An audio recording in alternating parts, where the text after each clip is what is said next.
Selamat siang para netizen dimanapun kita berada, salam inspirasi bagi kita semua ya. Anies Baswedan ya pertimbangkan ya cawapres dari kalangan NU begitu. Yang disodorkan itu ada Bu Hovifah, ada Mbak Yeni, terus kemudian ada Caimin begitu ya. Jadi saya kira bahwa ya kenapa hari ini begitu ya Partai Demokrat ngotot sekali begitu kan, seolah-olah seperti itu begitu kan. Jadi dari Partai Nasdem sendiri menginginkan yaitu harus ya kemenangan Anies Baswedan itu kalau ingin menang harus di tokoh NU katanya begitu. Itulah muncul spekulasi begitu kan. Yang paling menarik di sini adalah Caimin begitu kan. Ketika Caimin misalnya menjadi cawapres Anies Baswedan, maka Mbak Yeni tidak mungkin ya mendukung Anies Baswedan di satu sisi begitu kan. Tetapi kalau Mbak Yeni menjadi wakil presiden begitu ya dari Anies Baswedan, maka dia ya mesin politiknya ya bisa ya mengajak Gus Durian, bisa warga Nahdliyin dan sebagainya begitu kan. Itu gampang begitu kan. Saya kira persoalan-persoalan cawapres dari Anies Baswedan itu Mbak Yeni itu sangat potensial sekali begitu kan. Jadi dibandingkan dengan ya Caimin, ya Bu Hovifah dan sebagainya, mending Caimin menurut saya pribadi. Tapi muncul spekulasi begitu kan, kenapa dari kader-kader Demokrat yang kemudian ngotot sekali harus ya mengumumkan cawapres hari ini begitu kan. Saya kira jangan terburu-buru terlebih dahulu begitu kan, jangan gerasa gerusu sana sini begitu kan, tapi ujung-ujungnya ya tahu terhadap strategi politik koalisi perubahan begitu. Jadi saya kira bahwa apa yang selama ini dilakukan oleh Partai Nasdem sangat tersembunyi begitu kan ya. 1 minute saja untuk mengumumkan itu saya kira cukup begitu kan. Jadi partai Demokrat saya kira tidak gampang untuk pindah haluan kepada koalisi kepada yang lain begitu kan. Ya tetap berkomitmen dengan koalisi perubahan. Saya kira Mbak Yeni itu menjadi sosok wakil dari Anies Baswedan, saya sangat setuju sekali dengan pendapat itu begitu kan. Tetapi di satu sisi ya orang selalu membedakan antara Anies AHY dan Anies Yeni begitu kan. Saya pribadi mengatakan wah siapapun calon wakil dari Anies Baswedan itu akan menang ya, tapi dengan catatan satu begitu. Ketika Anies AHY maka kemudian besar begitu ya, tipis kemenangan itu mungkin masuk di putaran kedua begitu kan ya. Tetapi kalau Anies Yeni begitu kan ya, maka kemudian ya di putaran kedua ada Anies dan Prabowo yang kemudian ya kekuatannya menjadi sangat luar biasa. Karena pada akhirnya 1 tahun yang lalu saya katakan bahwa koalisi perubahan ada digempur habis-habisan ya ketika di putaran kedua begitu kan. Bisa saja seperti itu. Maka sayang seribu sayang kalau misalnya AHY masuk ke putaran kedua, tetapi lawan-lawan yang kita hadapi Prabowo punya backingan luar biasa di situ begitu, partai-partai akan bergabung ke situ begitu, maka jalan satu-satunya untuk mengalahkan Prabowo di putaran kedua yaitu adalah Anies Yeni begitu kan, Anies Mbak Yeni di situ begitu. Saya potensial sekali dan saya setuju sekali dengan itu begitu kan. Bukankah saya tidak setuju dengan AHY, tapi semuanya saya setuju, tapi lebih kuat, lebih powerful di situ begitu ya. Karena bisa saja persoalan-persoalan politik hari ini ketika Anies Baswedan ya, lalu kemudian ada partai Demokrat mengatakan wah, ini harus cepatnya begitu kan. Tapi saya kira Anies Baswedan santai-santai aja begitu. Bahkan ada salah satu berita yang cukup menarik begitu kan ya. Ini bakal calon presiden dari Koalisi Perubahan untuk Persatuan KPP Anies Baswedan berkunjung ke Surabaya dan bertemu dengan para warga Nahdliyin atau NU begitu kan. Dalam kunjungan tersebut ya NU memberikan rekomendasi nama-nama kandidat cawapres baginya begitu. Salah satunya ada Caimin di situ, terus kemudian ada Bu Hovifah, ada Mbak Yeni begitu kan. Tapi yang paling potensial sekali begitu yang diterima hari ini baik dari PKS, Nasdem, yaitu adalah Mbak Yeni begitu kan. Itu sangat potensial dan Mbak Yeni sudah memberikan lampu hijau begitu kan ya. Siapapun yang ia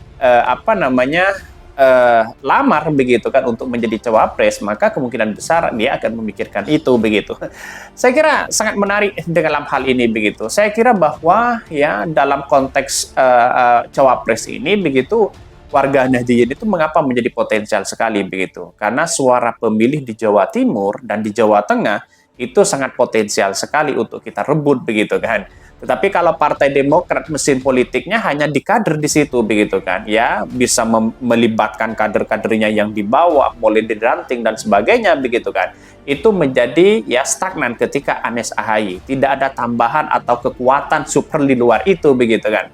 Anggaplah di luar rezim itu begitu. Kalau Mbak Yeni begitu kan, ya analisis saya bahwa ketika Anies Yeni maka kekuatan itu menjadi luar biasa. Di luar rezim akan ada ya dukungan kepada Anies Baswedan karena di satu sisi dia adalah tokoh NU begitu kan. Gus Durian di situ bisa memaafkan muslimat NU di situ begitu kan. Tetapi kan di satu sisi ya melihat dari mesin politiknya hanya bisa menggerakkan itu begitu kan. Itu ada kelemahan dan kelebihan. Maka dari sinilah yang kemudian kalau AHY ini memang kelebihannya kan dia kan ketua umum partai, mesin politiknya sangat sangat besar begitu kan, apalagi di Jawa Timur begitu terkait dengan partai itu sendiri yaitu Partai Demokrat. Tetapi di satu sisi dia kan kekuatannya agak sedikit begitu kan. Maka jalan satu-satunya adalah kalau Anies Baswedan ingin menang, gandenglah dengan Mbak Yeni di situ punya kekuatan luar biasa dan mesin politiknya di AHY karena sudah bergabung ke koalisi perubahan, maka teruslah gempur di situ begitu. Itulah menambah kekuatan luar biasa begitu. Saya berpikir secara akal sehat saja begitu kan. Ya, bukan berarti inilah tidak mungkin begitu. Mungkin Anies AHY mungkin begitu kan. Tetapi di satu sisi melihat bahwa yang kita hadapi itu adalah orang yang kemudian Pak Ganjar, ya Pak Prabowo, orang-orang yang spektakuler di situ begitu kan. Dalam artian bahwa ya dalam koalisi perubahan tidak pernah gentar terhadap itu begitu. Tapi bagaimana ya dengan pesimis ya pesimis di situ lalu kemudian memunculkan bagaimana ekspektasi yang ada di lapangan begitu kan. Itu saya rasa perkembangan politik hari ini sangat dinamis begitu kan, bahwa kekuatan dari AHY ya di situ begitu kan. Terus kemudian di Mbak Yeni mungkin bisa memenangkan di Jawa Tengah dan di Jawa Timur, ditambah berkolaborasi dengan Partai Demokrat ya, mulai diranting ya dari atas ke bawah di situ begitu. Kalau PKS dan Nasdem sudah jelas begitu kan, 100% full di situ begitu. Maka kemudian sudah saatnya Partai Demokrat kita bangkit begitu kan. Bukan berarti kita sosok wakil harus cawapresnya harus yang A, harus yang B, harus yang C, bukan begitu. Artinya sekarang apa? Artinya adalah bagaimana Anies Baswedan itu menang. Ya, caranya seperti itu begitu. Kompetisi kita itu adalah caranya seperti itu begitu kan. Kalau tidak menginginkan menang ya asal ya sepenting cawapresnya mereka, ngapain ada koalisi begitu kan. Begitu logikanya begitu. Ini sangat menarik begitu kalau kita ini dikemas dengan secara apik ya, bahwa rebutlah warga di situ begitu, tokoh-tokoh NU begitu.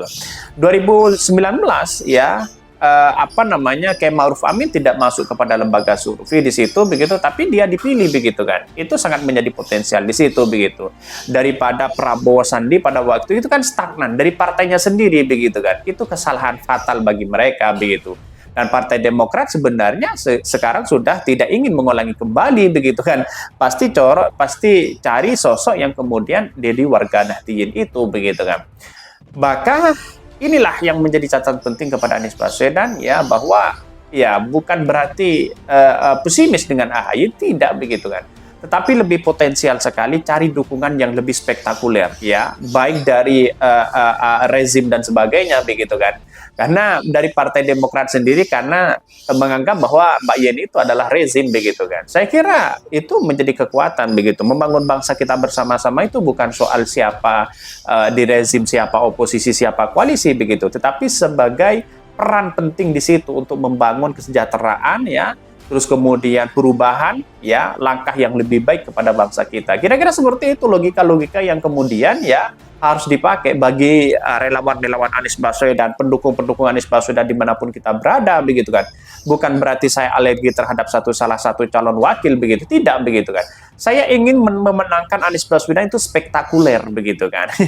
Menang ya tanpa ada yang bisa menandingi. Kira-kira seperti itu begitu. Masyarakat bisa paham bahwa persoalan-persoalan dinamika sekarang itu kan dinamis begitu kan. Ya, kadang ya bergandeng dengan tokoh-tokoh NU, tokoh-tokoh Muhammadiyah, tokoh-tokoh yang lain biasanya begitu kan. Di satu sisi kemungkinan menang, di satu sisi kemungkinan kalah. Kan begitu logikanya. Karena politik kita kan dinamis begitu kan. Bahkan ya pertarungan ini sangat besar begitu dan spektakuler begitu. Jadi saya rasa soal ide gagasan begitu ya. Terus kemudian pengalaman Anies Baswedan sudah tidak berbicara itu karena dia sudah berpengalaman yang sangat luar biasa begitu dibandingkan dengan dua calon ini begitu kan ya. Tetapi perlu diingat sosok cawapres itu sangat menentukan dan potensial untuk bisa mendongkrak elektabilitas ya seorang capres begitu. Jadi sangat dinamis kalau menurut saya pribadi begitu kan ketika digadang-gadang mengapa Nasdem itu sangat ngotot sekali untuk cawapres dari tokoh NU karena memang yang diprioritaskan utama begitu kan untuk mendalang kekuatan itu Nasdem berpikiran bahwa ya ini menambah kekuatan ya satu-satunya yang menambah kekuatan itu adalah warga Nahdliyin begitu di situ begitu katanya begitu ya apalagi ditambah dengan Muhammadiyah begitu kan. Jadi inilah politik kita begitu kan. Maka kemudian Anies Baswedan kan sah saja, mau digandeng dengan siapapun Anies bisa begitu kan. Karena sosok Anies Baswedan itu adalah sosok yang punya ide gagasan, mau ditempatkan dengan siapa begitu kan. Tapi banyak melihat bahwa kenapa Anies Baswedan ini sangat disayangi oleh masyarakat begitu kan? Karena dia punya ide dan gagasan dan bisa memperjuangkan perubahan apa yang selama ini kita rasakan begitu kan? Ya, dengan yang lebih baik begitu. Maka perubahan banyak di luar sana tidak mengerti terkait dengan perubahan begitu. Padahal perubahan itu bukan berarti untuk meninggalkan apa yang dilakukan oleh Pak Jokowi, tidak begitu kan? Dia tetap meneruskan apa yang dilakukan oleh Pak Jokowi tapi memperbaiki di dalamnya begitu kan? Bagaimana pro terhadap rakyat, bagaimana atau tidak begitu kan. Ya ini menjadi potensial sekali. Tentu begitu. Kalau Caimin saya kira agak jauh begitu. Walaupun Pak Prabowo sudah tidak ingin memiliki Caimin begitu kan, tetapi Caimin pasti ada loncatan begitu. Loncatnya ke PDIP pastinya begitu kan. Jadi saya kira ya kecuali memang ikhlas begitu kan. Sayang kalau ikhlas keputusan yang sangat luar biasa dari dari PKB tapi tiba-tiba tidak menjadi cawapres. Begitu kan sayang seribu sayang begitu. Dan bahkan dalam hal ini nama-nama kandidat yang cawapres diberikan oleh para kiai itu kata dia merupakan bukti keseriusan ya para mereka yang membekali dirinya sebagai bakal capres ya. Bahkan di satu sisi mengapa yang paling layak itu adalah Mbak Yeni? Itu yang menjadi perdebatan hari ini, begitu kan ya. Bahkan ini ya, Anies mengaku belum memutuskan nama cawapres yang akan dipilih. Dia hanya menyebutkan cawapres terpilih ya akan diumumkan pada waktu yang tepat. Nama-nama itu ya ada Bu Hovifa, ada Mbak Yeni, ada AHY, terus kemudian ada Muhaimin, begitu kan. Jadi kecuali memang ada dukungan luar biasa begitu. Tapi sekarang Partai Demokrat mulai menyerang Mbak Yeni begitu kan. Apalagi begitu kan si Jansen begitu kan mengatakan bahwa Mbak Yeni itu adalah rezim dan sebagainya. Bukan seperti itu cara berkomunikasi di politik hari ini begitu kan. Tetapi bagaimana cara menampung aspirasi mereka dari para ulama dan prikiai begitu kan ya sebagai reng-rengan.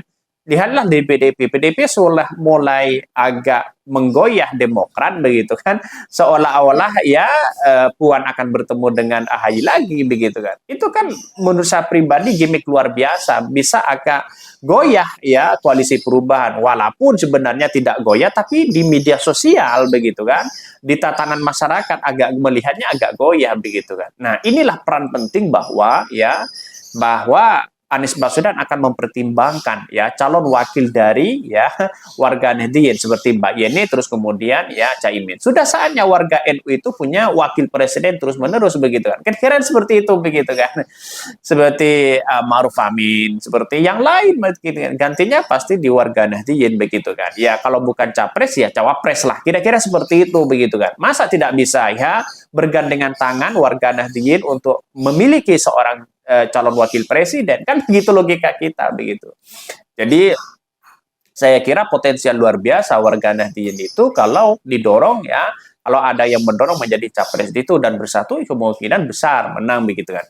Tetapi atas rasa kepentingan mereka begitu, yang sana punya kepentingan, yang sini punya kepentingan, pada akhirnya punya kepentingan masing-masing di situ begitu. Nah, inilah peran penting bahwa saya ya pribadi begitu kan ya lebih cocok ya Anies dengan Mbak Yeni begitu kan ya, bukan berarti saya menolak terkait dengan AHY, tidak, tetapi kami lebih ya punya kekuatan dan power di situ ya, menang luar biasa begitu. Dengan AHY juga bisa begitu kan, memenangkan ya Pilpres ini, tapi harus berdarah-darah begitu kan, menangkan tipis di situ begitu ya. biar ada powerful di putaran kedua Anies Prabowo? Ya, salah satunya solusinya menurut saya pribadi Mbak Yeni. Mungkin itu yang kami sampaikan. Tonton terus channel dari Podcast Rakyat ini karena ada berita-berita menarik dan viral setiap harinya. Salam para netizen, salam inspirasi bagi kita semua. Jangan lupa di subscribe channel YouTube dari Podcast Rakyat ini.